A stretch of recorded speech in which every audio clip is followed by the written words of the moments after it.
This is the Biz News Podcast, one-on-one conversations with experts in business and personal development.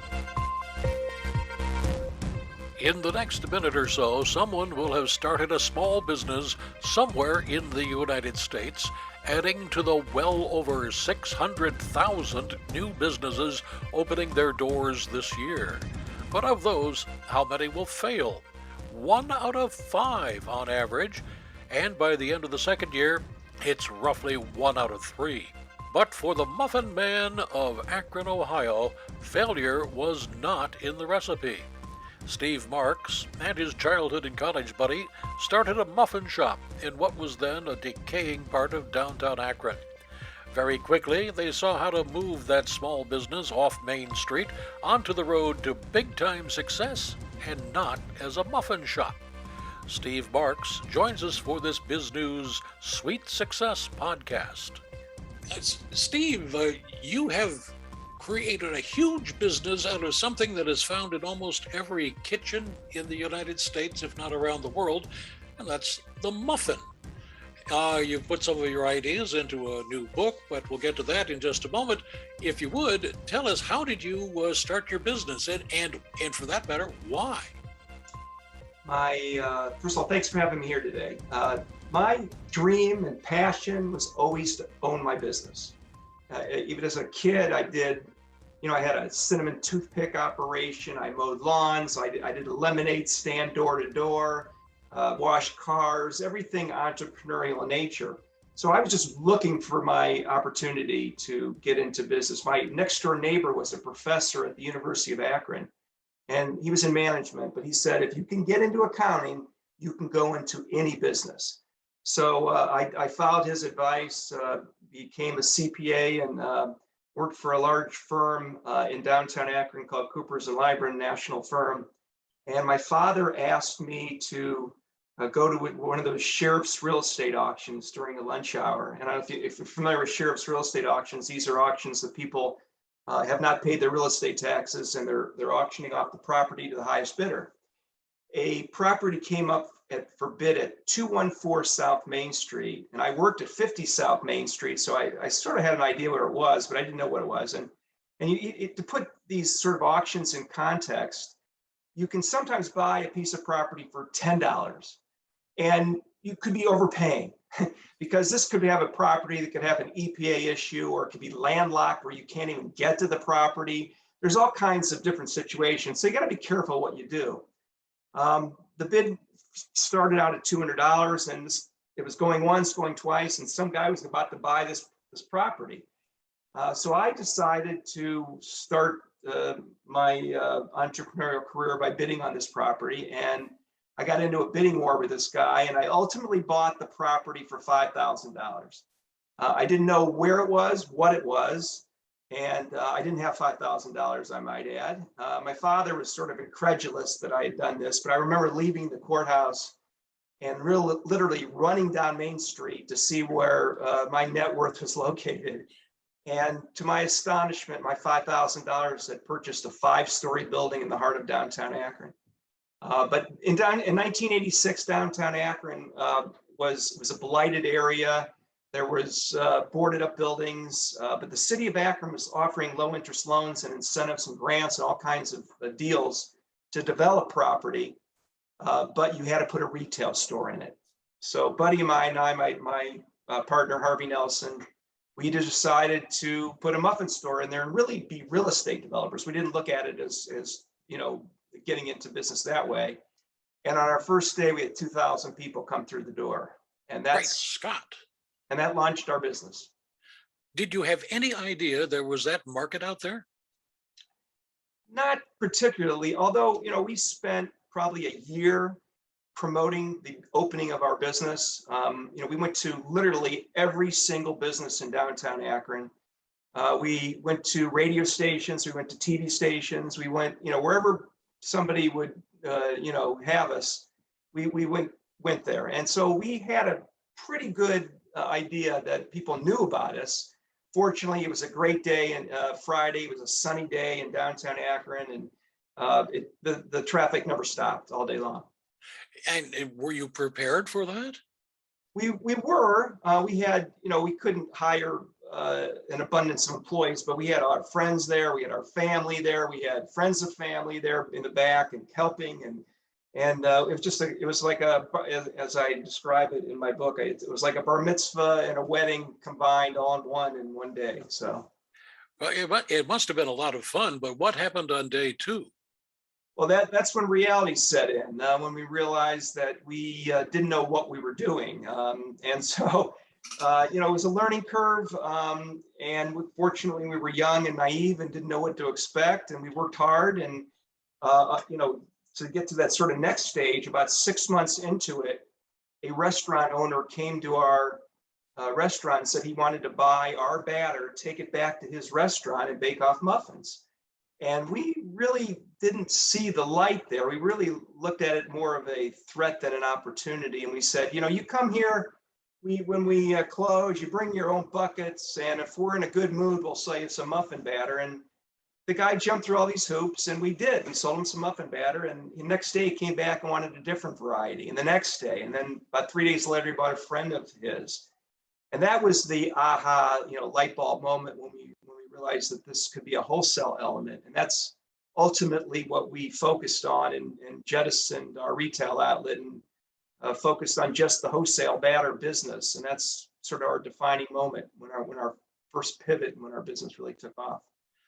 Many of our listeners and viewers who are not in the Akron area will have sampled your muffins, thanks to the batter business, through McDonald's, correct? Right. In the initial stages, we had, when we were first getting into wholesale, a McDonald's franchisee called us and said, "Hey, we'd like to test market a fresh baked muffin program." And we really didn't think it was serious, but we hung on the line for a while, and it was serious. And we started with a 6-store test, and sales were incredible, largely due to the fact that we had everybody we know go to those stores and buy everything they had. It expanded to 10 stores and 15 stores. And eventually we ran out of friends to be able to go to all these stores, and we sort of let true market forces take over. But, it ultimately made the entire region. We were selling muffins, and then it expanded to all of Ohio. And at the end of the day, we were selling to 1,500 McDonald's locations through about a 3 or 4 year period. It was an exciting time, and McDonald's really helped us expand and learn operations. There's many things we learned about McDonald's, and they forced us to do things that we may not have done on our own timetable, which were very valuable. But it was a great experience. But nowadays, many people have had our product. They just don't know it because we sell to many different large national chains, proprietary products. Be it their dessert product. There's not too many I can mention because they want it to be proprietary and private, but we make, probably 600 different recipes for large chains.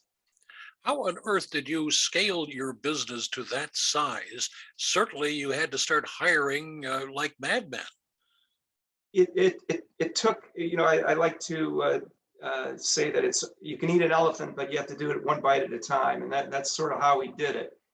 We learned, different things. We pivoted in different directions. We didn't do it all at once. We relied on, experts in the field to teach us. And, a lot of the things we did were the classic paradigm because we didn't know better. We didn't know that we weren't classically trained to be. I wasn't a baker. I didn't have a Kenner Easy Bake Oven as a kid or anything like that.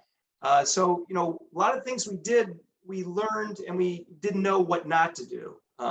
Be it the varieties we did, we had varieties of muffins that no one else ever thought of, be it, orange poppy seed and peanut butter and jelly. And we came out with lunch muffins that had broccoli and cheese in them and all kinds of bizarre kind of things that we wouldn't, I don't think, have done had we been bakers all our lives.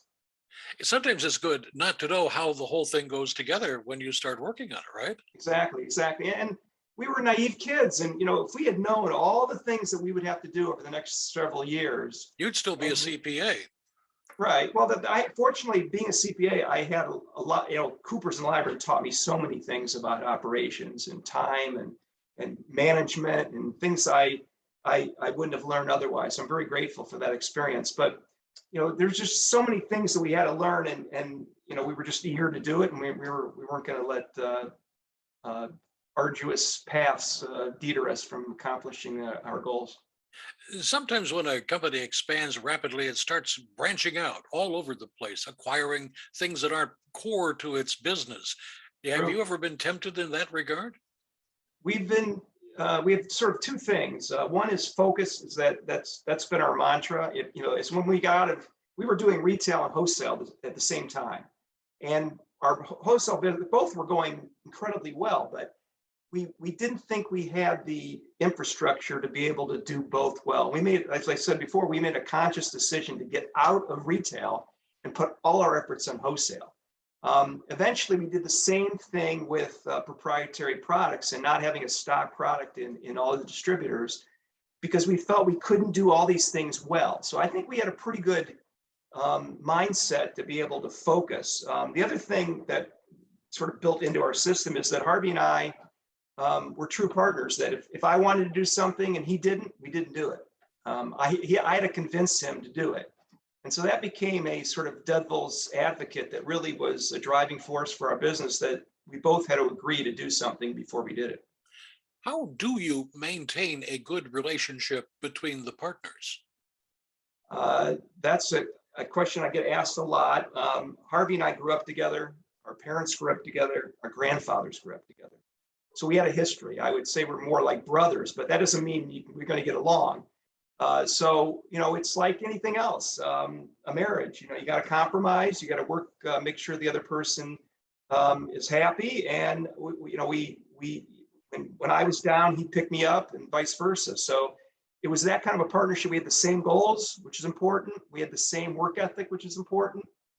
And all those things sort of were put together to create a great partnership. I see a lot of partnerships that fail because one person is thinking differently than the other person is thinking. So I think we were on the same page, which I think enabled us to be successful. As you look back on it, what would you do differently now that you have the benefit of hindsight? I probably would have bought Microsoft stock in No, 1986. no, no, no, no. No, I can't do that. No You can't time do- machine.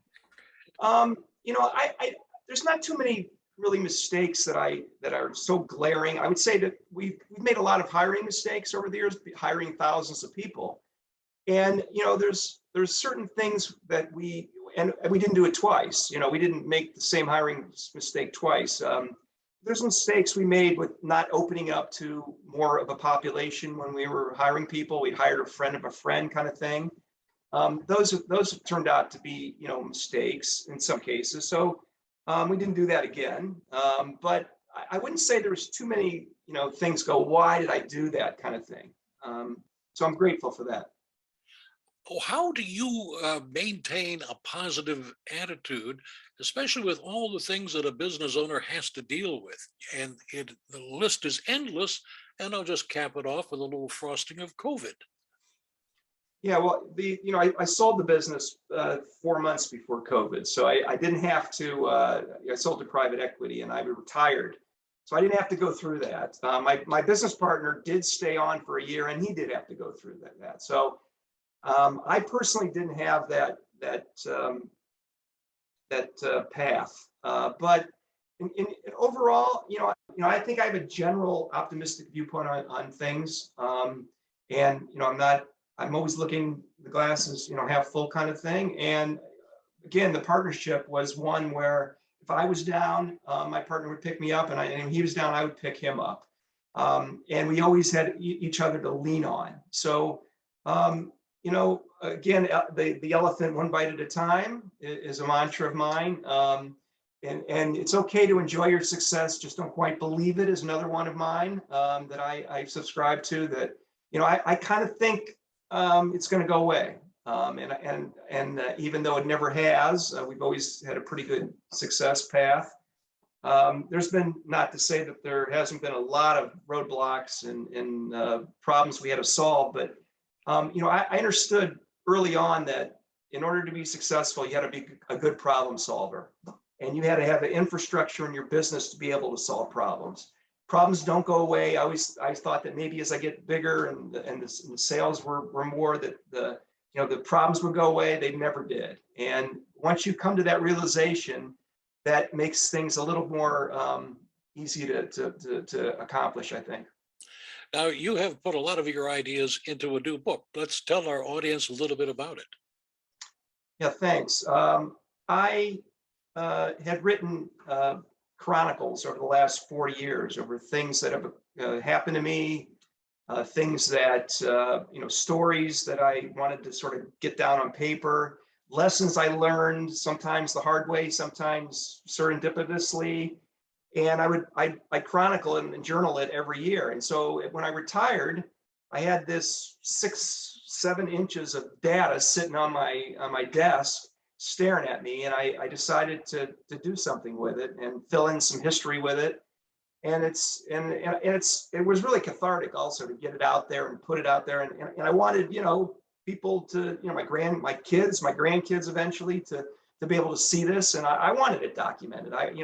Some things I forgot about that when I went back and looked at it was sort of an eye opener. But it was just a great experience to put it all in one place. And then I had, my daughter was involved in the editing, so it was exciting to work with her, and it was a fun process. Now I'm learning how to, promote it, which is a whole nother business, and it's a learning curve there as well. As you look back on your career, do you feel you missed anything? Missed anything? Like, what do you mean, missed? Something that you should have done, but you never did because of business or other obligations? No, I think I'm happy with the way I approached my business, how hard I worked. I was very fortunate. My wife understood that there's a lot of sacrifice, especially in the beginning, a lot of Saturdays, Sundays, nights. If you're an entrepreneur and you go on vacation, you think about work. And I regret a little bit of that. I regret that I didn't relax, didn't enjoy the vacations, because I thought about business all the time and I couldn't get it out of my head. There's a balance that I really didn't have early on. So I regret a little bit of that. I didn't neglect my kids. I made sure that I was there for every important event. I was part of their lives growing up, their sports, everything, plays. I was very aware that not to miss that. So, but I wish that I could have relaxed a little bit better in the beginning and enjoyed the success. I think more because I learned to do that later on, but nice to have done it early too. You're still young. What's your second career going to be? I've no, it's funny, as I retired, I'm actually busier than I was when I worked. So I'm not sure how that works. I have a lot of people telling me that, how to handle retirement. I'm about to go into my 3rd year and it's still an adjustment. I'm on a lot of boards. I'm on like 6 different boards. So, I'm still trying to figure it out. Being on those boards keeps me busy. It keeps me, I have a lot of investments in companies that I participate in. So there's plenty to do. Now I have a little more flexibility, I think, than I did before. So what's next? I'm still figuring it out. Now, when you have family gatherings, do they say, Steve, it's time to come to the kitchen and make muffins? No, not, I have my freezer is loaded with Main Street gourmet products. My wife handles that. I can do it, but it's not something usually asked for. I wonder if they're actually sick of eating Main Street muffin products and gourmet products over the years. Hopefully not. Hopefully not. You've been very generous with your thoughts and observations. What would you like to add that I haven't been able to ask you yet? I just said, what I try to do in my book is that, I get asked a lot, to help aspiring entrepreneurs. And sometimes they have the skill set and sometimes they don't. And so it's sometimes a hard conversation I have to have, but I think it's not a straight trajectory and you don't do it alone. Anybody who's getting into business, you have to lean on other people. You have to have help. You have to, be able to go 3 steps. You have to fail, learn how to fail, and be able to get up. I failed plenty of times, still do. So it's a process. I love it when somebody wants to get it done now kind of attitude versus waiting, because I think that's an important mindset, the sense of urgency that an entrepreneur has, and a persistent and determined mindset that's important. So it's fun. It's not for everybody, and it's just a ride that you gotta find out if it's right for you. You've been watching the Biz News Podcast. We welcome your input. Send your email to editor@biznews.com. Thanks for watching.